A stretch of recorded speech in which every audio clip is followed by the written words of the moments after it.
देखा था, जिसमें कैसे बॉर्डर को साझा किया जाता है उसके बारे में देखा था। अब जिसमें 6 से लेकर के 19 तक क्वेश्चन है शायद। अब हम अगले सीरीज में देखेंगे 20वें क्वेश्चन से। पहला क्वेश्चन है, चलिए स्टार्ट करते हैं। पहला क्वेश्चन आपका, भारत के किस राज्य को की सीमा नेपाल, भूटान और चीन तीनों देश से मिलती है?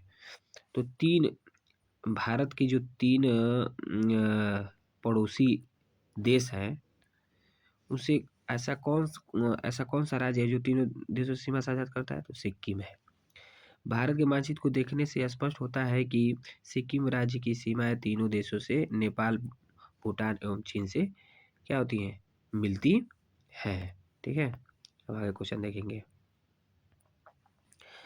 अब बात करते हैं कि भाई जो है, जब भारत की सीमाएं बनी, तो जब बनी तो उनका नामांकन कर दिया गया। तो ये पहला उस पे आधारित क्वेश्चन है कि रेड क्लिफ लाइन सीमा निर्धारित करती है। रेड क्लिफ लाइन सीमा निर्धारित करती है, तो क्या निर्धारित करती है कि किन दो देशों के बीच में है? तो भारत एवं पाकिस्तान के बीच में स्थित है रेड क्लिफ लाइन सीमा। ठीक है दोस्तों, अब इसमें देखिए कुछ और भी दे रखा गया है। पहला दे रखा गया है कि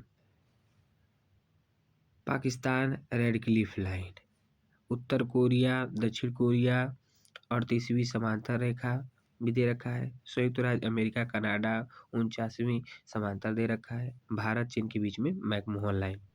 ठीक है, तो ये कुछ अन्य देशों के भी याद कर लीजिएगा, कभी कभार पूछ देता है। ठीक है दोस्तों, अब आगे भारत का सबसे बड़ा संघ राज्य है। तो सबसे बड़ा संघ राज्य है, तो देखिए दमन दीव भी, पुडुचेरी भी दिया, चंडीगढ़ और दिल्ली भी। तो दिल्ली आपका जो है कि सबसे बड़ा संघ राज्य है, ये यूटी है, क्योंकि यहाँ की जनसंख्या सबसे ज्यादा है।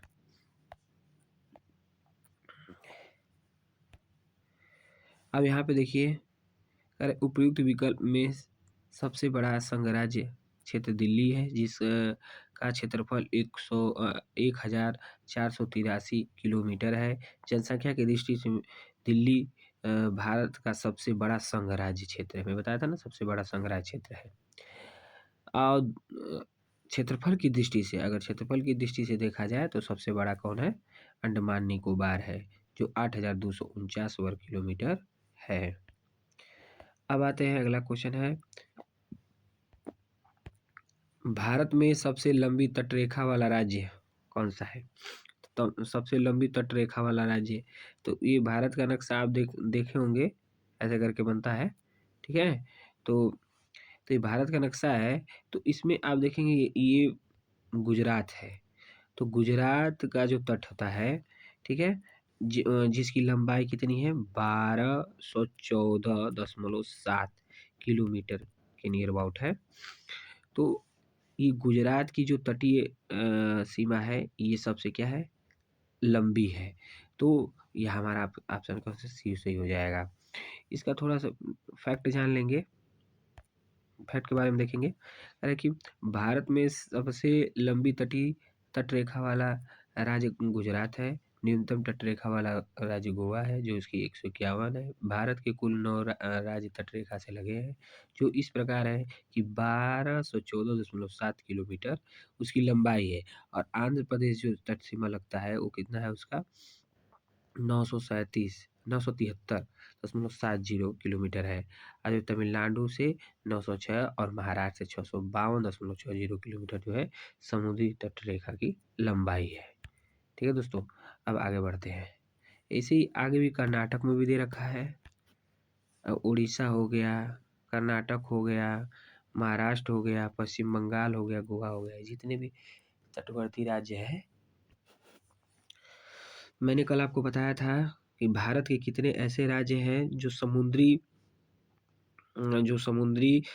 तट से अपनी सीमा को साझा करते हैं, उनकी संख्या कितनी है? कमेंट करके बताएंगे। ठीक है, अब आते हैं क्वेश्चन। कर्क रेखा गुजरती है तो कर्क रेखा आप कल उस दिन भी बताए थे। कर्क रेखा जो है कि आपके मित्र पर गमछा झार, जितने भी इसमें जो है आपको बताए थे, पाला गुजरात, राजस्थान, मध्य प्रदेश, छत्तीसगढ़, झारखंड, पश्चिम बंगाल, मिजोरम, त्रिपुरा, ये बताए थे ना। तो ये कुल मिलाकर कितने हो गए आपका? गुजरात ये 3 3 6 और 2 8, 8 जो है आपके क्या हो गए? 8 जो आपके राज्य हो गए, जिससे जो है कि कर्क रेखा होकर के गुजरती है। अब यहाँ पे ध्यान दीजिएगा, तो इसमें कौन सा हो जाएगा? इनमें इनमें सभी हो जाएंगे। कौन सा हो जाएगा? इनमें सभी, क्योंकि मध्य प्रदेश भी आ रहा है, त्रिपुरा भी आ रहा है, मिजोरम भी आ रहा है। अब आगे देखेंगे, कर्क रेखा भारत के 8 राज्यों से होकर के गुजरती है।